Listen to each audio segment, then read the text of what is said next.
नमस्कार दोस्तों, मैं अमित शर्मा आप सभी का अपने चैनल स्टेप 1 क्लासेज में बहुत बहुत स्वागत करता हूं। दोस्तों,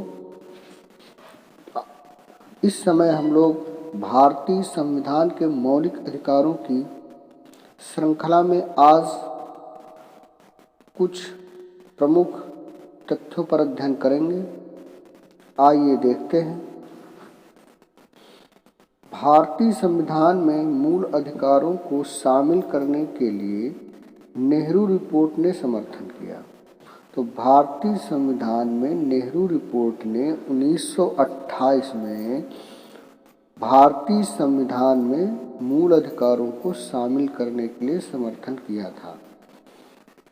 भारतीय संविधान में मूल अधिकारों को शामिल करने के लिए किसने समर्थन किया? तो नेहरू रिपोर्ट ने समर्थन किया। और नेहरू रिपोर्ट 1928 मौलिक अधिकार हैं। तो मौलिक अधिकार वाद योग्य हैं। वाद योग्य मतलब जिन्हें न्यायालय में ले जाया जा सकता है। तो मौलिक अधिकार जो हैं वो वाद योग्य हैं। आगे देखते हैं। विधायन सत्ता पर पूर्ण नियंत्रण लगाता है।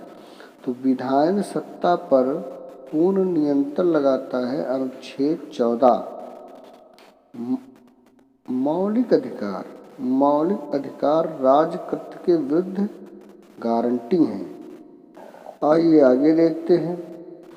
कौन सा अनुच्छेद संवैधानिक प्रावधानों, संघ व राज्य द्वारा बनाए गए नियम व कानूनों पर प्राथमिकता प्रदान करता है?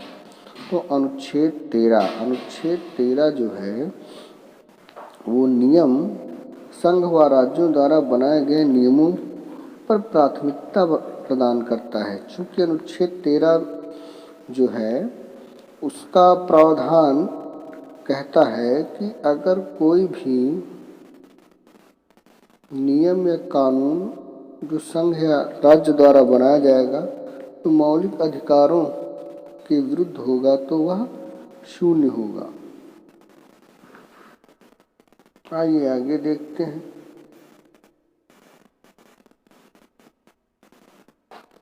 भारतीय न्यायालय को प्रस्तावना में प्रयुक्त समाजवादी शब्द अनुच्छेद 14, 16 और 39D एक साथ मिलाकर समान कार्य के लिए समान वेतन के मौलिक अधिकार को नियमित करने में सक्षम बनाया। यानी भारतीय न्यायालय ने समाजवादी अनुच्छेद 14 और अनुच्छेद 16, अनुच्छेद 39D को एक साथ मिलाकर उसने समान कार्य के लिए समान वेतन नामक मौलिक अधिकार को निगमित किया है। समान कार्य के लिए समान वेतन, तो समान कार्य के लिए समान वेतन जो है प्रस्तावना में समाजवादी शब्द अनुच्छेद 14, अनुच्छेद 16, अनुच्छेद 39D के साथ मिलकर प्राप्त होता है।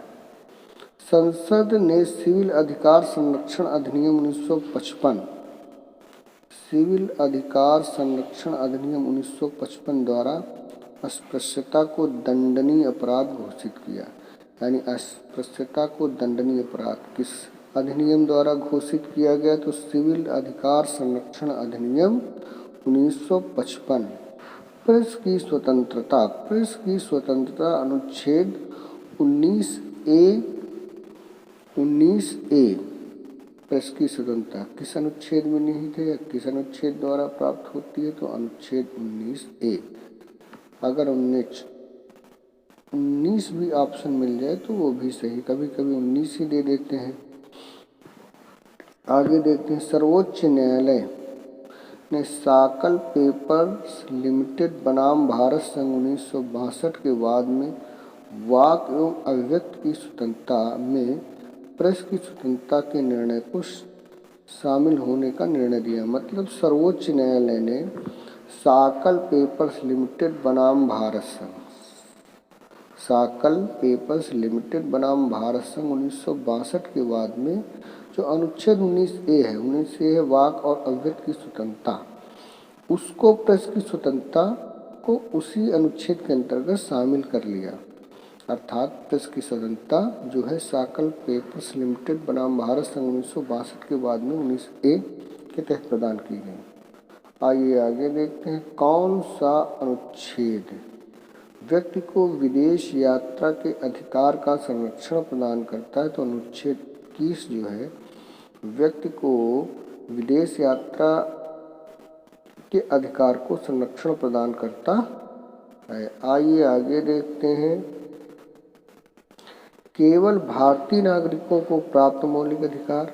तो केवल भारतीय नागरिकों को प्राप्त मौलिक अधिकार निम्न है। अनुच्छेद 15 है, अनुच्छेद 16 है, अनुच्छेद 19 है, अनुच्छेद 29 है, अनुच्छेद 33 है। और भारतीय नागरिकों एवं विदेशियों दोनों को कौन कौन से मौलिक अधिकार प्राप्त हैं?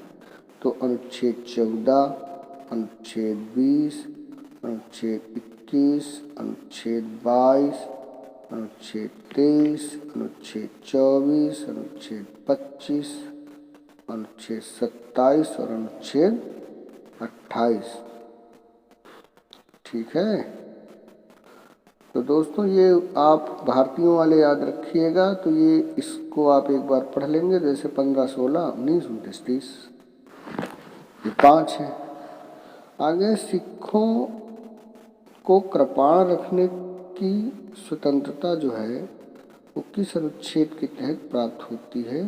तो अनुच्छेद 25 के तहत सिखों को कृपाण रखने का अधिकार है। ये उनकी धर्म से जुड़ा मामला है, इसलिए ये अनुच्छेद 25 के तहत होगा। नमस्कार दोस्तों, यदि वीडियो पसंद आए तो इसे लाइक कर दें, शेयर कर दें। चैनल पर पहली बार जुड़े हो तो सब्सक्राइब करना ना भूलें और अपने कमेंट सुझाव के रूप में अवश्य दें। ओके, धन्यवाद।